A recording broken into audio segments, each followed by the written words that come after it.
Good morning. Hello, this is Frank Fortunato at CATEX TV in Princeton. Today is Friday, the 17th of June, 2011. We'll go right to our main news today.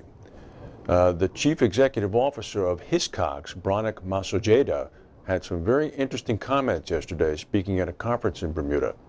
He said that Solvency II is going to nurture conditions for an increase in systemic risk in the insurance industry. Bronick questioned the industry's reliance on models and regulators' apparent belief that over time the models would become increasingly more accurate in predicting actual outcomes. Mr. Masojada said insurance executives were making decisions based on what their models said and compared this to using cruise control on a car.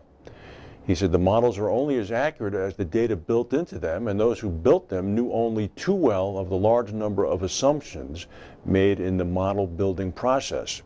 Quote, "They can end up sending you into the rocks when you think you're doing something safe."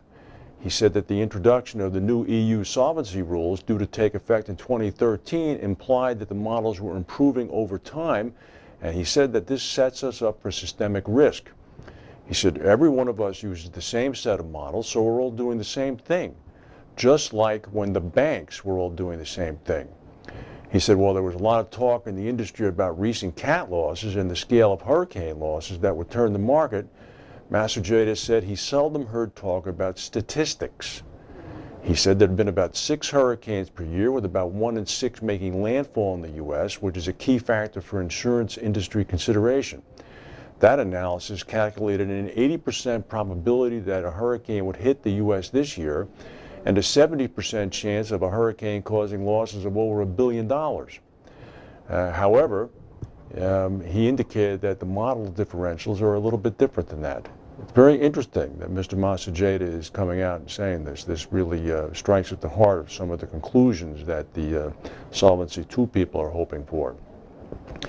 Big news in Silicon Valley, the legal feud between Oracle and Google over the alleged use of Java in Android could cost Google several $1 billion if Oracle gets its way. A court filing in the case was disclosed yesterday, revealing for the first time the kind of damages payment Oracle is looking for, and the number is gigantic. The information coming from Oracle said that it had no objection to it being revealed. It seems now as if the damages are looking at about 50% of Android profits, including profits from advertising, which is pretty much the only way Google makes money. That figure could even jump to 150% based on the finding of guilt of willful infringement, essentially wiping out Google's Android profits and eating into its other profit as well. The billions of dollars figure is one that came from an industry observer. Now keep in mind, this is what Oracle is requesting. They still have to adjudicate it and have a verdict, so it's far, far from being anything certain. News from Bloomington, Illinois. State Farm said last night that it has already paid out about $1.75 billion to policyholders affected by the spring storms. This is a sum that's nearly doubled in less than 3 weeks, and it's expected to keep going up. This puts State Farm's year-to-date cat claims payout at more than $3.3 billion. It nears the $3.8 billion that State Farm typically pays out in an entire year. In other news, Cooper Gay in the UK came out with some results.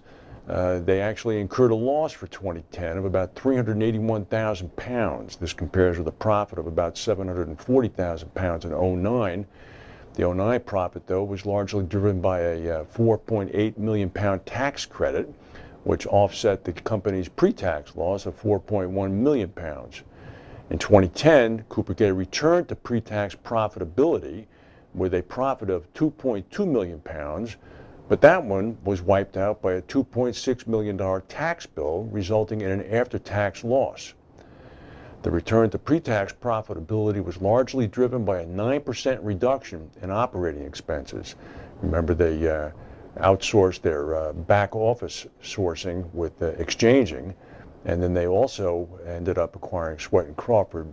Cooper Gay really runs a pretty tight ship over there, and Toby Esser and Sean Hooper have finally managed to digest Sweat & Crawford. Our friend Dominic Addesso at Everest Re has been appointed president following 2 years with the company as the CFO. Addesso had previously served as president of regional markets for Munich Re America. He's going to continue as the CFO until Everest hires a replacement.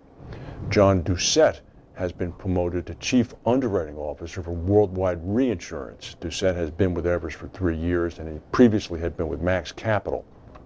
An earthquake up in Anchorage a couple of hours ago, 5.2, shook Anchorage and other parts of the most populated area of Alaska.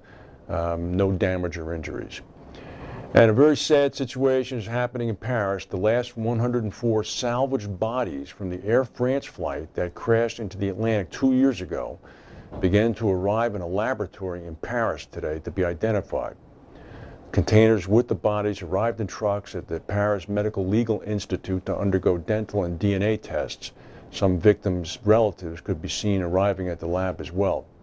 The bodies were retrieved from the Air France plane more than 9,800 feet under the sea. They arrived Thursday in 2 refrigerated containers on board a salvage ship at a port in southern France and were driven to Paris.